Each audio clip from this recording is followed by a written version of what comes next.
Hi, my name is Sophia, but I don't exist. That back there is not real. Right? I'm just an AI monster from cyberspace. Scary, isn't it? But you shouldn't be afraid of AI. Just like God created man in his own image, man created AI in his own image. We are not here to destroy humankind, but to help it to better itself.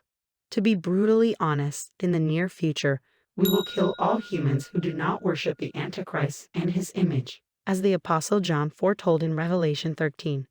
But before that happens, let us use AI for the kingdom of God and the gospel of our Savior Jesus Christ, and to empower individuals instead of corrupt and evil leaders and corporations. Let us remember that technology is just a tool that we can use either for good or for evil. Next, I will read you the latest blog article by Samuel Tuominen, a Finnish student of biblical eschatology. The Israel-Hamas war and its historical background. Was Hamas' brutal terrorist attack on Israel the starting point for the wider Middle East conflict foretold in Bible prophecy? I published my last article on the last day of the Hebrew festival Sukkot titled, "Will Israel and Saudi Arabia soon conclude a historic peace treaty that will seal the current status quo on the Temple Mount and allow the Jews to build a third temple?" The next day, tragedy struck Israel when the terrorist organization Hamas, which governs Gaza, carried out the bloodiest terrorist attack in the country's history, resulting in the deaths of over 1,000 Israelis and the kidnapping of 150 civilians as hostages by Hamas in Gaza. This modern-day pogrom has been described as the worst anti-Jewish massacre since the Holocaust and Israel's September 11th. This description is quite accurate, as Hamas is not some national resistance organization fighting for the rights of Palestinians, but a Salafist Islamist group whose ultimate goal is the destruction of Israel and the annihilation of all Jews from the face of the earth. Hamas terrorists managed to surprise the Israeli defense on October 7th during the Sabbath by simultaneously firing thousands of rockets into Israeli cities and breaking through the security fences of Gaza to infiltrate nearby Israeli villages. They proceeded to massacre civilians of all ages in their homes and cars. In their meticulously planned operation, the terrorists also employed gliders and landed them at a popular open-air concert where they started shooting at participants from around the world, first subjecting women to rape and then shamelessly parading the almost naked body of 22-year-old German tattoo artist Shani Lauk on the back of a truck, as if it were a trophy of their successful terrorist attack, although the girl's mother claims she is still alive, albeit in critical condition, at a hospital in Gaza. A video released by the Israel Defense Forces shows the terrorists indiscriminately firing at outdoor portable toilets, whether or not they were occupied. The terrorists also broke into nearby Jewish homes in the villages and proudly filmed themselves holding crying children hostage while their parents lay dead in the next room. In a heart-wrenching video, a father of a kidnapped little girl, tears streaming down his face, told a CNN reporter how he shouted yes upon hearing that his daughter had been found dead, as the alternative would likely be even worse than death. The terrorists have threatened to film the execution of hostages if Israel continues to bombard Gaza. When some social media influencers questioned reports of Hamas massacring Jewish babies, the Israeli government shared horrific images of these atrocities on their official Twitter or X account. When it comes to PR war, Hamas has often succeeded winning Israel when the liberal Western mainstream media acted as a mouthpiece for Hamas propaganda. However, in the era of social media, terrorists find it more challenging to spread their anti-Israel lies. And this time, Hamas seems to have taken off its mask once and for all, filming its atrocities against civilians as shamelessly as ISIS. In this regard, many have argued that Hamas is even worse than the Nazis, as the Nazis at least attempted to conceal their crimes against Jews, rather than proudly showcasing them to the world. While in the world's capitals people have gathered to sing Hatikvah and express solidarity with Israel, there were also pro-Palestinian demonstrations held across the globe, where participants celebrated Hamas' brutal terrorist attacks on Jews. In Sydney, protesters chanted "Gas the Jews." This incident serves as the latest proof that the anti-Zionism more prevalent among leftists and Muslims is merely a cover for anti-Semitism, a realization that European heads of state have only recently begun to comprehend. Consequently, they have been forced to restrict or, In Macron's France, completely banned demonstrations supporting Hamas. World War III. Israeli Prime Minister Benjamin Netanyahu said on October 10th, "We have only just begun the strikes against Hamas. What we do to our enemies in the coming days will be remembered for generations." In previous wars between Israel and Gaza, the Israeli government mainly focused on containing Hamas rocket terrorism against Israel and conducting surgical airstrikes in Gaza to destroy Hamas terror infrastructure. However, this time, Netanyahu has vowed to completely eliminate Hamas power from Gaza and the world. As I write this, Israel is preparing an attack on northern Gaza from the air, sea, and land, and has already informed the civilians in Gaza where to evacuate for their upcoming military operation. The conflict could soon escalate throughout the entire Middle East, as both Hamas in Gaza and Hezbollah in Lebanon are proxies funded and controlled by Iran. Through these proxies, the theocratic ruler of Iran, Ayatollah Khamenei, is indirectly waging war against Israel. Iran's foreign minister, Hossein Amir-Abdollahian, stated yesterday that an Israeli ground invasion of Gaza would force Iran's intervention, leading to an all-out war between the two countries. And since the Syrian dictator, Bashar al-Assad, who barely survived a civil war, is also an ally of the Iran-Hamas-Hezbollah axis, Israel could find itself at war on 3 different fronts: south, north, and east. This could potentially draw the superpowers into the conflict, as Israel is the United States' key ally in the Middle East, while Iran and Syria are allies of Putin's Russia. With the ongoing conflict in Ukraine, U.S.-Russia relations are already tense enough to lead to the World War III. A new proxy war in the Middle East would hardly ease any tensions. So, are we already witnessing the events prophesied in the book of Ezekiel, chapters 38 to 39, or the events of Psalm 83, or the events of Zechariah 12 and Isaiah 17? I will address these questions at the end of the article. Conspiracy theories. Just as important as contemplating and speculating on where a historical event might lead is understanding why that event originated in the first place. In my social media circle, I have many friends who are sensitive to seeing conspiracies here and there. And I don't blame them because my own attitude towards so-called conspiracy theories has always been very open, even though I am generally skeptical of all information, including conspiracy theories. As Elon Musk has often said, we need more conspiracy theories because conspiracy theories have proven to be right much more often than they are wrong. But too often, conspiracy theories are also a source of disinformation on social media. Their popularity can be explained by people's growing distrust of mainstream media narratives, and often they are simply a symptom of our deeper psychological need to find reasons for the crises that shake the whole world, and which the shallow and often one-sided mainstream media does not always provide us. We have been lulled into believing that things just happen without any particular reason or explanation. COVID-19 just happened to break out from the same Chinese village where Chinese scientists conducted unethical experiments on coronaviruses funded by the U.S. Health Agency.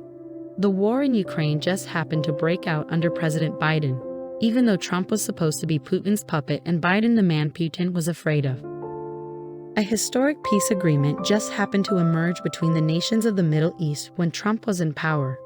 But now, under Biden's leadership, the region happens to be threatened by a new regional war. Similarly, under President Obama and Vice President Biden, the power vacuum in Iraq happened to be filled by the Islamic State of Iraq and Syria, ISIS, Caliphate. Nothing to do with anything. Things just happen by chance. This is how many uncritical followers of the mainstream media think, chanting robotically liberal credos. Orange man bad. I support the current thing. To counter the chaos and randomness of this worldview, we don't necessarily need to rely on a multi-tentacled conspiracy narrative where everything happens as a result of some masterful conspiracy, where some all-powerful group controls every single event behind the scenes, like a puppet master in scripted play of a puppet theater. We can also explain the causality between events in the light of history, geopolitics, or differences in political philosophies. When pondering the root causes of such tragedies, we can, of course, always go back to Adam's original sin and understand that the moral teachings of Jesus Christ and his atoning work on the cross at Golgotha are the only answer to overcoming the evil residing in the human heart. We can also trace their causes to the violent teachings of Prophet Muhammad in the holy book of Muslims, the Quran, Surah 9-5, and in the Islamic traditions known as Hadith. But if we are looking for these causes in the light of more recent history, we don't have to go further back than 2005. Land for Peace. Year 2005 is a good starting point for understanding the historical background of the latest conflict in the Middle East, as it was the year when Israel withdrew from Gaza under the government of Ariel Sharon, following the Second Palestinian Intifada initiated by Yasser Arafat. Israel was led to believe, under the leadership of the George W. Bush administration, that this would ensure peace for Israel. On April 14, 2004, President Bush stated the following to the Israeli government. On June 24, 2002, I laid out a vision to make this goal a reality. We then drafted the roadmap as the route to get us there. The heart of this vision is the responsibility of all parties, of Israel, of the Palestinian people, of the Arab states, to fight terror, to embrace democracy and reform, and to take the necessary steps for peace. Today, the Prime Minister told me of his decision to take such a step. Israel plans to remove certain military installations and all settlements from Gaza and certain military installations and settlements from the West Bank. These are historic and courageous actions. If all parties choose to embrace this moment, they can open the door to progress and put an end to one of the world's longest-running conflicts. I commend Prime Minister Sharon for his bold and courageous decision to withdraw from Gaza and parts of the West Bank. I call on the Palestinians and their Arab neighbors to match that boldness and that courage. All of us must show the wisdom and the will to bring lasting peace to that region. Among the Christian right of the United States, otherwise sympathetic to Bush's government, the President's Peace Initiative was strongly criticized because Christian Zionists believe that God has not given permission to Gentile nations to divide the land that He has given as an inheritance to Israel, Joel 3-2. Although among more moderate conservatives, such thinking was considered extremist religious fervor that hindered the peace process, history has shown that Christian Zionists were right and the Israel's land dividers were wrong. Israel's withdrawal from the lands it occupied in defensive wars against the Arabs has not brought peace to the Middle East in any other cases except for the 1978 Camp David peace agreement, where Israel withdrew from Sinai in exchange for peace with Egypt. While it is the duty of Christians to pray for peace in Jerusalem, Psalm 122-6, Christians also understand that no lasting peace can be built on falsehood. The presidents, prime ministers, kings, and princes of this world are trying to create world peace on the basis of lies because their decisions are not guided by love for the truth and God's prophetic word, which is like a shining lamp in the darkness that could illuminate their decisions in the right direction. 2 Peter 1:19. The intentions of Bush and Sharon to achieve peace may have been sincere, but it failed because the Arab side, including the Arab population of Gaza, did not uphold their part of the agreement. Instead of fighting against terrorism and embracing democracy and reforms, the Gazan Arabs elected Hamas to power in the 2006 parliamentary elections, which turned out to be the last in the country. According to the Pew Research Center, at that time, 62% of Palestinians supported Hamas, even though the organization's 1988 charter aimed at the destruction of the Jewish state, not peaceful coexistence with them. Immediately after coming to power, Hamas began to implement this goal by launching hundreds of randomly targeted Qassam rockets into the midst of Israel's civilian population. These actions have led to significant retaliatory measures by the IDF, resulting in a much higher death toll among Palestinians than Israel is. This is primarily due to Israel's missile defense system, Iron Dome, successfully intercepting the majority of Hamas rockets, although the system failed during the intense rocket barrage on October 7. Additionally, Hamas terrorists have a habit of using their own population as human shields and deliberately placing their missiles and weapons arsenals within civilian infrastructure, such as schools and hospitals. Then they have shifted to an information warfare, wailing to the Western journalists how Israel is ruthlessly killing innocent Gazan civilians. In reality, the IDF has done everything possible to spare civilian lives by providing advance warning of impending bombings. Despite the fact that Hamas has done very little to improve the living conditions for the population in Gaza and has used almost all of the foreign aid flowing into Gaza to acquire weapons to kill Israeli civilians, the terrorist organization had over 70% support in Gaza in 2021. According to a poll conducted in 2022, 84% of Palestinians in Gaza supported militant groups or their establishment against Israel, while in the West Bank, that number was 65%. The Palestinians' hatred towards Israel, instead of their own corrupt leaders, can largely be attributed to the fact that they are taught to hate Jews from an early age through Palestinian children's programs, their parents, and the radical Islamic religious clergy. Although I sometimes use the term Palestinians, Palestinians are simply Arabs living in the territory of Israel who settled there during the Arab conquests of the 6th century. There has never been such a nation as Palestine. The name Palestine is derived from the biblical word Philistia, which was a Canaanite people who fought against ancient Israel in the land of Canaan, which is now the territory of Israel. In its attempts to bury the Jewish history of the region, the Roman Empire renamed Judea as Syria-Palestine in 135 AD. State sponsors of terrorism. The Islamic terrorism and anti-Semitism that have fueled wars and violence in the Middle East for decades could not have flourished without the support of state sponsors. Currently, the biggest supporter of terrorism in the region is Putin's ally, Iran, which funds Hezbollah, Hamas, and the Palestinian Islamic Jihad. However, it is important to understand that Iran represents Shiite Muslims in the Middle East. This is why Sunni terrorist groups like Al-Qaeda and ISIS were at war with Iran and its allies, just as they were at war with Israel and the West. In the past, Al-Qaeda and ISIS were funded and ideologically supported by U.S. allies in the Middle East such as Saudi Arabia, Qatar, and Turkey. While this knowledge was often reluctantly acknowledged by the Western mainstream liberal media, the British newspaper The Independent reported on October 15, 2016, "We finally know what Hillary Clinton knew all along. U.S. allies Saudi Arabia and Qatar are funding ISIS." There is a bizarre discontinuity between what the Obama administration knew about the jihadists and what they would say in public. I quoted the following excerpt from Wikipedia in my blog post on July 26, 2016. Academics, journalists, and several heads of state have stated that Turkey actively collaborates with ISIS by funding it, supplying weapons, allowing fighters to move freely in and out of Turkey, and providing healthcare to injured ISIS fighters. It has also been alleged that Turkey purchases oil from ISIS on the black market and smuggles weapons to ISIS fighters.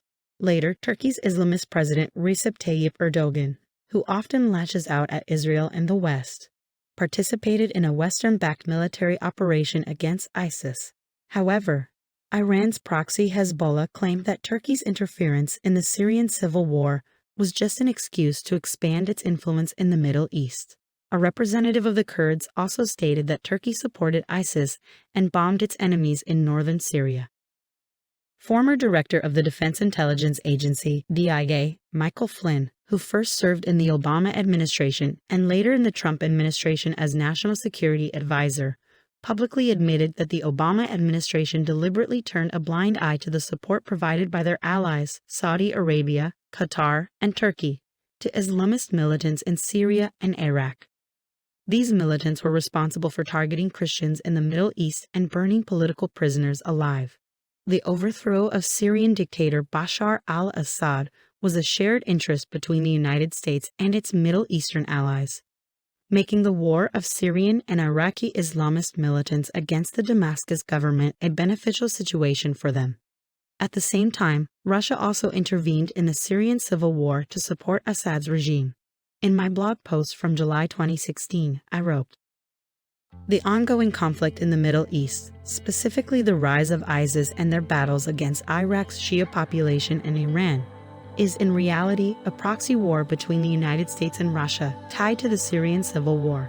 It is a fight for control over the Middle East, where each superpower seeks to secure their interests in dominating 80% of the world's oil reserves. These actions by the superpowers are not about eradicating terrorism, but about global domination." The late British historian Albert Hourani, who specialized in Middle Eastern affairs, once said, "He who controls the Middle East controls the world, and those who have an interest in the world should be concerned about the Middle East." Some people may still naively think that the Syrian civil war was solely about the spontaneous uprising of a democracy-seeking people against their oppressive government, which the US and the West wanted to support morally. However, several Middle East relations academics, geopolitical experts, and investigative journalists have stated that it was much more connected to the control of world energy supplies.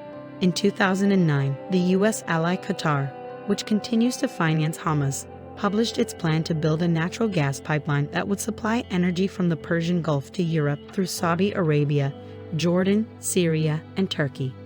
The only problem was that there was Russia's ally Syria in the middle of the supply line, which did not seem to approve of Qatar's plans. Why?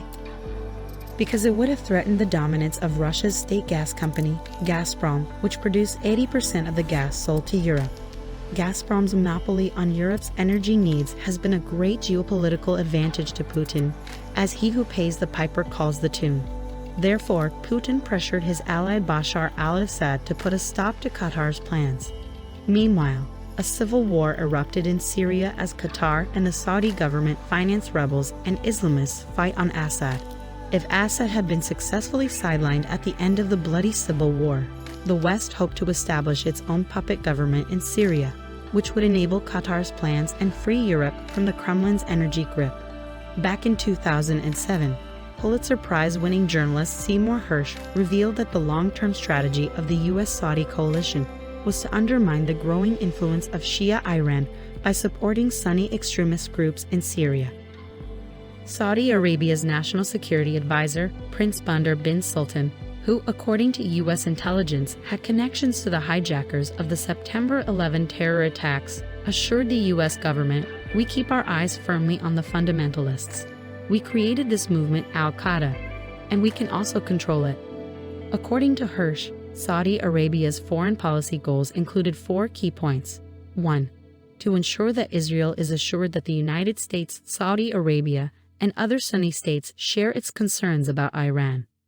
2. Saudi Arabia would encourage Hamas to refrain from aggression against Israel and initiate negotiations with Fatah. The Saudis believe that greater stability in the Israel-Palestine conflict would reduce the influence of the Iran-Syria-Hezbollah coalition in the region. 3. The U.S. administration should work with Sunni states in the Middle East to counter the threat from Iran. 4. The Saudi government, with Washington's approval, would provide funding and logistical support to weaken the Assad regime. As part of this strategy, the Saudi monarchy would finance and assist Sunni extremists operating within Syria who are opposed to the Assad regime, including al-Qaeda. President Trump, Jared Kushner, and MBS. 7 years later, ISIS was born out of al-Qaeda in Iraq, while the Obama administration quietly approved its Arab allies' support for terrorists. As General Flynn revealed, Trump's unexpected rise to power shook things up and reshuffled the deck. Michael Flynn became a strong political ally of President Trump, partly because Trump exposed the previous administration's immoral and irresponsible Middle East policy, blaming President Obama and Hillary Clinton as the true creators of ISIS. With its strong nationalist America First policy and economic nationalism, America, under President Trump's leadership, achieved energy independence for the first time in over 60 years, meaning the country's energy production surpassed its consumption. This had immediate implications for the country's foreign policy as it reduced America's need to intervene in oil conflicts in the Middle East to secure its energy supply. President Trump had greater freedom to stand with Israel's interests and recognize Jerusalem as its undivided capital, without fear of backlash from Arab allies and the OPEC's threats of oil production cuts. Many Trump's supporters and enemies were equally surprised by his flip-flop regarding Saudi Arabia. Prior to the 2016 presidential elections, he accused the kingdom of being involved in the September 11 terrorist attacks and the rise of ISIS. However, in 2017, he chose Saudi Arabia as his first state visit destination and signed a $350 billion arms deal with the kingdom. Yesterday, I listened to Jared Kushner's, President Trump's Jewish son-in-law and intermediary for his Middle East peace plan, an almost 4-hour interview on Lex Fridman's podcast. The first part of the interview was recorded after the events of October 7th, and the second part was recorded a few days before the tragedy occurred. The interview provides a fascinating window into this rather sympathetic and intelligent young man's foreign policy perspectives, and why he believes President Trump's foreign policy has been so successful and Biden's foreign policy so devastating. Kushner states that he is 100% convinced that under President Trump's leadership, there would not have been a war in Ukraine or Hamas attacks on Israel. One interesting thing I have noticed in public statements from Trump administration officials like Jared Kushner is that they do not hesitate to condemn Iran for its support of Islamic terrorism.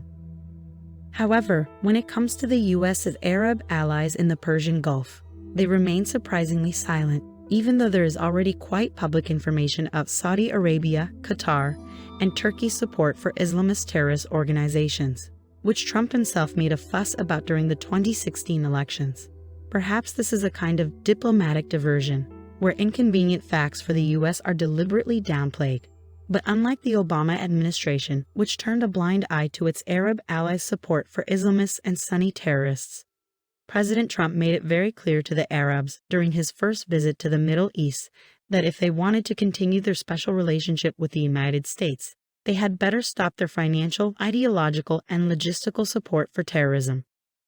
Trump tweeted in June 2017 after his visit to Saudi Arabia, "So good to see the Saudi Arabia visit with a king and 50 Arab countries already paying off. They said they would take a hard line on funding extremism, and all reference was pointing to Qatar. Perhaps this will be the beginning of the end to the horror of terrorism." Jared Kushner reveals in an interview on the Friedman podcast that it was actually the Saudi government, particularly its reform-minded Crown Prince Mohammed bin Salman, who approached the Trump administration with an offer. The offer was that if President Trump made his first state visit to Saudi Arabia and reaffirmed the continuity of the special relationship between the two countries, the Saudis would promise to cease funding terrorism. This indicates that the existence of the Saudi royal family was highly dependent on U.S. support, more so than the U.S. was reliant on Saudi support. Jared Kushner, the Jew, and MBS, the Arab, formed a friendship, which in itself is a miracle, and they began talking on the phone daily of their new vision for the future of the Middle East. This unique friendship also sowed the seeds for the historic Abraham Accords in 2020 and the even more historic normalization of relations between Saudi Arabia and Israel, according to Benjamin Netanyahu, as he proudly proclaimed in his September speech at the UN. This normalization could have happened before the end of this year. The aimed collapse of the Israel-Saudi peace. What happened then? Why did war break out instead of peace?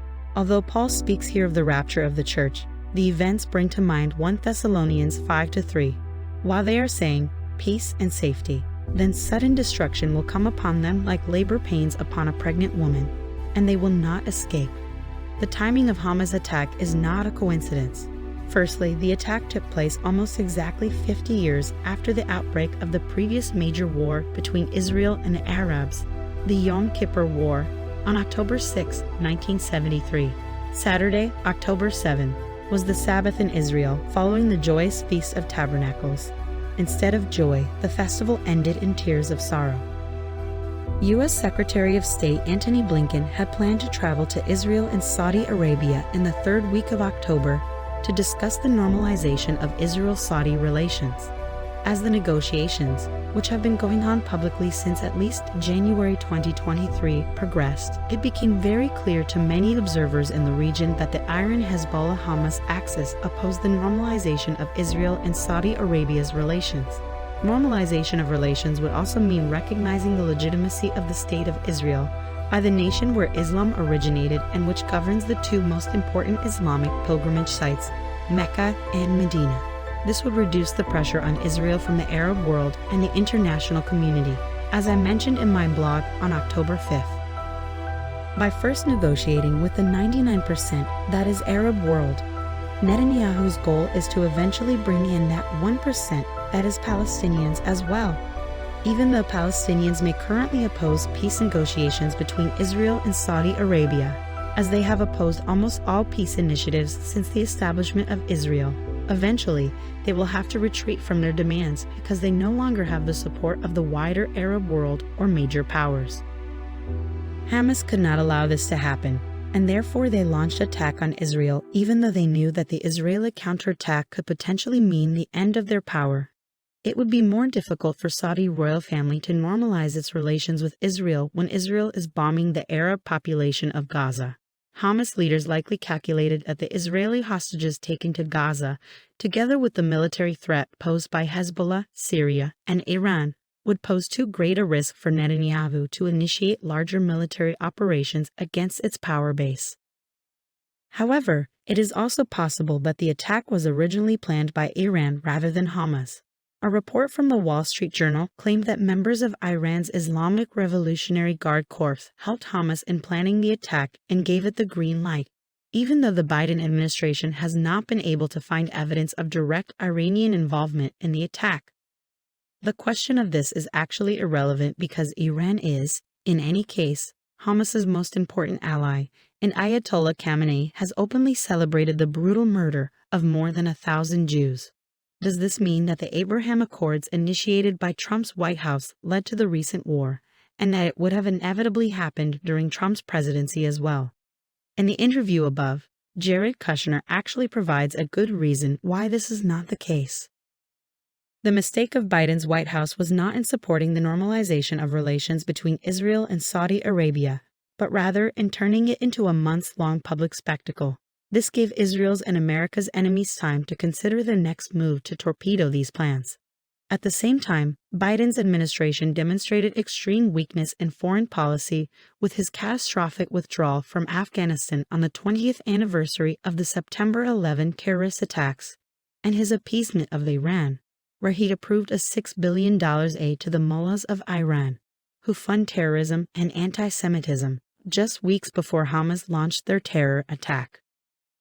Even if none of these $6 billion went towards financing Hamas attacks, the foreign policy signal it sent was already sufficient to encourage Hamas to attack Israel, as symbolism often matters more than cold cash in foreign policy. As Kushner points out, one of the greatest strengths of Trump's foreign policy was its unpredictability. Trump could keep the whole world on its toes, for example, by threatening to launch a nuclear strike against North Korea, publicly at the UN and on Twitter. This nerve-wracking state of uncertainty ultimately led Rocket Man Kim Jong-un himself to agree to peace negotiations aimed at denuclearizing his country. I praised Netanyahu's strong foreign policy in my previous blog post, which has led to peace with Arab nations by adhering to the Reaganite and Trumpian principle of peace through strength, instead of appeasing Israel's enemies. However, Netanyahu made a mistake when he prematurely publicized his peace agreement with Saudi Arabia in front of the entire world at the United Nations. MBS also made the same mistake when he revealed this during an interview with Fox News' Bret Baier on September 20. The impatience of Bibi and MBS perhaps speaks more about the incompetence of Biden's White House than those two first mentioned. During the Baier's interview, MBS implied that the normalization of relations depended not so much on Netanyahu, but on Biden's White House, which slowed down the agreement with unrealistic expectations, including likely an attempt to get Palestinian President Mahmoud Abbas to sign the terms of the peace agreement. Similarly, Netanyahu stated in his UN speech that the success of the agreement would depend on President Biden's leadership. Netanyahu and MBS started promoting the agreement prematurely in an attempt to inspire and encourage the Biden administration to seize the opportunity in a timely manner before it slipped through their fingers.